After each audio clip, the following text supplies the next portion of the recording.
Cakep ya kelihatannya begini.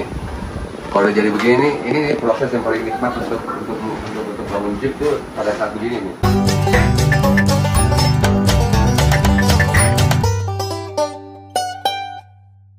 Selamat. Hari ini kebetulan gue lagi di Doghouse Custom. Nah, pas lagi di Doghouse Custom, iseng-iseng, kayaknya seru juga kalau bikin konten. Kontennya kayak apa? Ya, mumpung lagi di bengkel, kayaknya seru kalau misalkan gue kasih lihat proses apa yang namanya restorasi lah ya, proses restorasi. Tadi ngapain ke atas gini sih? Proses restorasi mobil dari awal nih. Jadi sekalian ngejelasin juga kalau di Doghouse itu proses restorasi mobilnya kayak gimana. Nah, kalian aja langsung gue lewat tuh, suaranya berisik kan? Ya bukti kalau lagi di bengkel ini sebenarnya mobilnya apa, terus proses restorasinya kayak gimana, kita ngobrol sama yang punya bengkel. Nah ini namanya Kak Tulus nih. Nah ini Om Markus ya kan, penggawanya. Nah Om Lus, ini mobil apa? Mobil apa ini, coba siapa yang jelasin? Jadi gini, ini adalah proses restorasi Jeep.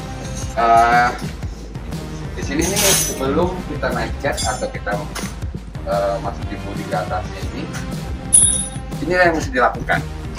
Kita dismantle dulu semuanya, terus kita bangun satu-satu lagi, dirakit satu-satu lagi.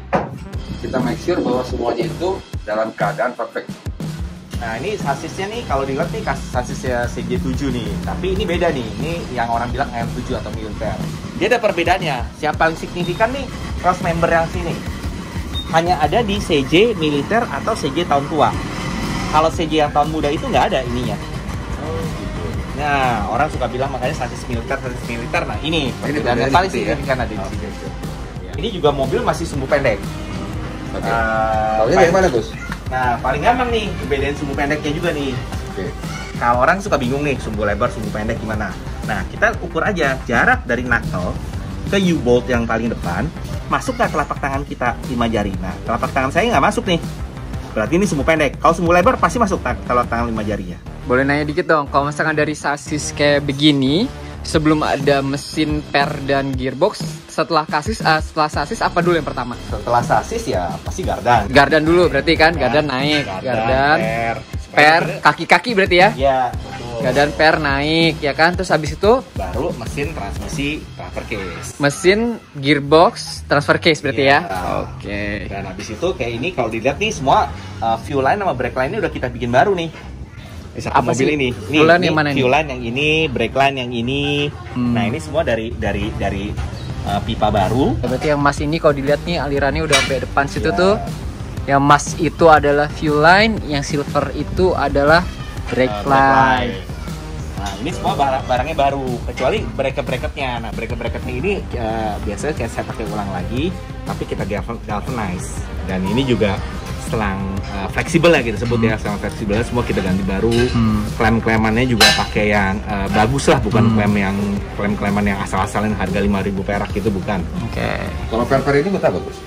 Nah per ini sebenarnya gua rasa sih pelindung ya. Setiap kali di tikungan ini rata-rata nih mungkin atau bagian yang rentan Getaran ya? either getara atau mungkin dia kena berhubungan sama bodi apa, dia pasti ada pelindungnya. Dan ini dipindahin dari standarnya. Jadi ini aslinya nih ya? Ini aslinya semua. Oke, cuma dibersihin lagi, ya, dibersihin ya? Nah, dipasang lagi. Oke. Ini kalau AM7 ini kan kelihatannya nih kalau banyak dengar ya, kalau mereka itu bentuk CJ7 yang bukan spakdul. Iya, nah gitu. Tapi kan kalau dilihat sih dari dimensinya mesin itu 12 bandul, 4 bandul, 8 bandul itu sama aja. Untuk membedakannya paling gampang tuh apa? Paling gampang nih ya, paling gampang yang pertama tutup headnya nih. Ini besi nih, bukan plastik. Nah ini indikasi tahun tua. Oke. Ya kan, indikasi tahun tua. Tapi tahun tua bisa 8 bandul juga, bisa 12 bandul juga. Nah, biasanya 8 bandul itu ditemuin di mesin 3.800. Kalau 12 bandul biasa di 4.200. Oh gitu. Tapi secara eksternal semua sama Ya? Yang beda jeroannya aja. Nah detail lagi yang mungkin kalau teman-teman mau bedain juga, yang ini water plug-nya. Water plug-nya di CJ tahun tua itu gede 3 biji. Ya mungkin satu nggak begitu kelihatan ya. Nah kalau tahun muda ada kecil lagi 2 di tengah sini. Oh. Nah itu ngebedain tuh blok tahun tua, blok tahun muda. Tapi secara fisik sih ya bloknya sama aja. Sama aja, Ya beda, gede baut headnya ada beda, tapi nggak signifikan lah. Ini sebelum naik nih internal potnya diganti semua nih. Sudah diganti semua, piston, berkala jalan, makanya standar lah. Disco juga ya. Nah kebetulan kalau di Israel tuh dia suka pakai disco. Oh iya. Nah dia pakai yang sistemnya blade mati aja. Cuman kita biasanya memodernize sedikit sistem pakai cooling. disco. Iya. Jadi lebih bertenaga, mesinnya pasti nggak suara juga nggak berisik. Kalau dilihat baut-bautnya masih asli semua ya? Baut kita semua pakai biasanya baut lama kita pasang lagi, tapi kita galvanize.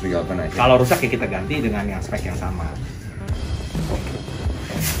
Nah yang penting lagi nih kalau di sasis CJ7 militer mungkin orang suka banyak tanya nih, ini apaan nih? Ini tow hook. Tow hook namanya. Nah, tow hooknya kebetulan kalau di CJ7 militer di depan ada 2, di belakang ada 2. Oke. Terus tadi yang double line itu apa tadi Om yang lo buka? Oh iya, untuk ini kan fuel line sama brake line kan kita bikin ulang nih. Nah biasa orang suka gini nih, kadang-kadang orang nggak tahu nih kalau sebenarnya safety standar itu harus dibikinnya double flaring disebutnya. Oh, double flaring ya. Nah jadi di flare-nya 2 kali, dia ngembang terus ditekan lagi ke dalam. Jadi ini bentuknya safety nih. Itu minimize leaking ya. Ya dan safety juga nggak Safety copot. juga ya, Iya kan? ya. Nah kalau banyakan yang umum dikerjain di kita nih atau alat yang ada banyakan single flaring.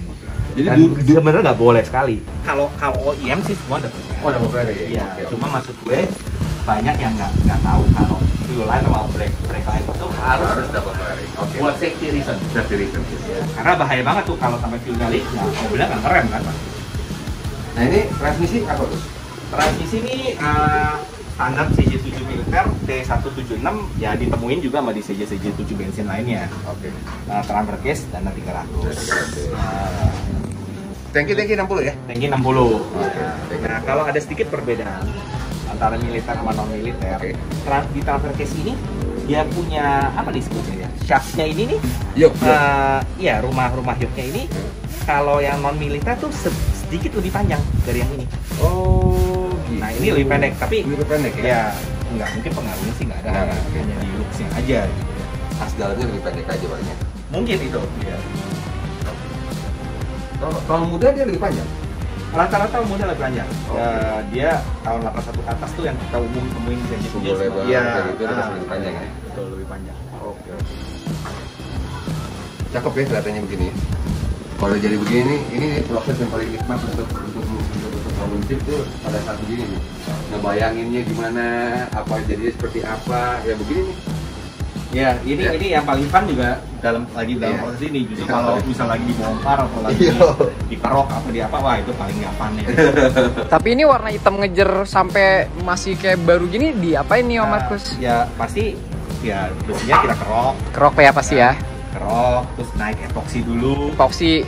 Nah terus biasanya anak-anak maunya tuh kalau dicat tuh nggak mau terlalu glossy, jadi kita kasih varnisnya semi gloss. Jadi ini proses ngeceknya bukan yang kayak cuman tiban aja warna biar mengkilat gitu. Enggak, dari awal dikerok dulu, diberesin dulu, varnis sama segala macam. Jadi proper lah gitu, bukannya karat ditimpa cat aja biar kelihatannya mengkilat doang. Iya, betul. Jadi dan akan lebih long lasting ya. Ya. Tapi emang begini lah, kalau kita mau restorasi suatu mobil, apalagi mobil tua ya, jeep kayak gini nih, yang nilai sejarahnya masih tinggi, ini kalau boleh sih kita bangunnya itu detail. Jadi hal-hal kecil itu penting, karena daripada nanti udah naik semua, tiba-tiba ada satu yang kecil yang bikin masalah gitu. Kalau begini kan kita ada peace in mind lah, bahwa ini mobil kan enak. Iya, dan kalau udah tahu prosesnya proper, bawa mobil di jalannya juga pede kan, karena dia akan ngerasa oke, mobil gue proper nih gitu, reliable lah apa segala macam. Pakai kecil-kecilnya juga diganti-ganti semua gitu. Apanya? Kayak karet-karet nih. Iyalah. Itu bisa kelihatan tuh. Ya kayak banyak orang tuh kadang-kadang nge-miss kalau misalnya kayak tongkat transmisi ini orang taunya oke langsung masuk ke dalam, tapi sebenarnya di bawah ini harusnya ada karet ini nih. Nah, karet putih ini nah. Ini banyak yang missing nih. Iya. Sudah hilang gitu dan orang nggak tahu nih kalau mobil ini harusnya ada nih karet di dalamnya lagi. Nah, ini juga nih biasanya orang suka rusak atau hilang nih nggak punya master coupling. Nah, ini ada nih kita bisa beli nih karetnya lagi nih buat turbo master coupling. Yang lain lagi nih kayak misalnya joint couple cross joint. Nah, cross joint juga baut-bautnya kita ganti baru. Ya. kan. Nah kebetulan joint couple-nya juga diperiksa nih, kebetulan cross-joint-nya juga rusak jadi diganti. Kalau strapnya ini barang lama yang masih layak pakai, kita galvanize lagi. Oh sama satu lagi ini heat shield-nya buat muffler nih. Nah ini juga banyak missing nih. Saya bangun mobil nih, banyak di CJ7 yang kita bongkar nih, ininya nggak dipakai lagi. Ini namanya apa? Heat shield. Heat shield buat tabung knalpot. Muffler. Berarti mufflernya ada di bawah. Ada di bawah sini. Ini, Ya, ini ini. kita belum pasang nih. Oke. Jadi heatnya itu nggak akan masuk ke dalam body. Iya. Jadi dia akan ketahan ke sini. Oke. Dengan adanya airflow dia akan kebuang. Oke. Satu lagi yang dari bagian mesin nih yang kita ganti sedikit lebih modern. Ini nih dinamo starter nih. Kalau saya dinamo starter maunya tuh pakai yang lebih modern lah. Jadi yang modelnya udah istilahnya orang bilangnya model Cherokee. Gitu. Oke. Jadi udah nggak pakai yang aslinya CJ lagi yang gede, yang dimana nanti kalau 4 kali starter ini habis. Karena dia draw too much ampere ya. Betul, power Ya. putarannya itu Ya, apanya tuh istilahnya tuh rankingnya tuh Rankingnya. kurang. Kurang. Ya. Nah alternator juga biasa gitu, alternator biasanya juga kita gantinya tuh maunya yang pakai yang lebih modern, biasanya pakai barang Jepang lah paling bagus. Tapi biasanya sih alternator Jepang itu kena panas dia nggak hilang ampere terlalu banyak ya, dibanding sama aslinya si CJ7 sendiri. Kalau karburator sama ya? Karburator masih standarnya dia, standar aslinya. Intake juga ya? Nah ini kalau tahun tua juga nih, intake-nya agak beda nih. Intake-nya besi, bukan aluminium. Oh, ini besi. Ini besi. Ini besi. Kebetulan manifoldnya juga masih cast iron, besi Oh, juga. oke. Dan dia harus emang pairing gitu. Lebih jadul lah ya. Dan kebetulan ini kan restorasi ya, bukan modifikasi. Restorasi, Jadi bukan kita modifikasi. kalau nggak terlalu mau banyak tampilan yang terlalu berubah terlalu jauh lah. Mumpung nih kita bikin konten gini ini baru udah kelihatan rangkanya kayak gini. Nanti kita lanjutin lagi mungkin di episode berikutnya. Abis ini prosesnya apa Om Markus? Body. Naik body. Body ke Oke. sasis ini. Nah, Bodinya udah nanti waktu bodinya naik, kita bikin lagi kontennya. Oke. Bikin naik kabel, naik interior, Iya. masih banyak sih prosesnya. Ya. Oke, mungkin episode ini segini dulu. Terima kasih Mas Tulus, Om Markus. Ya. Jangan lupa subscribe ya. Oke. Dah. Dadah.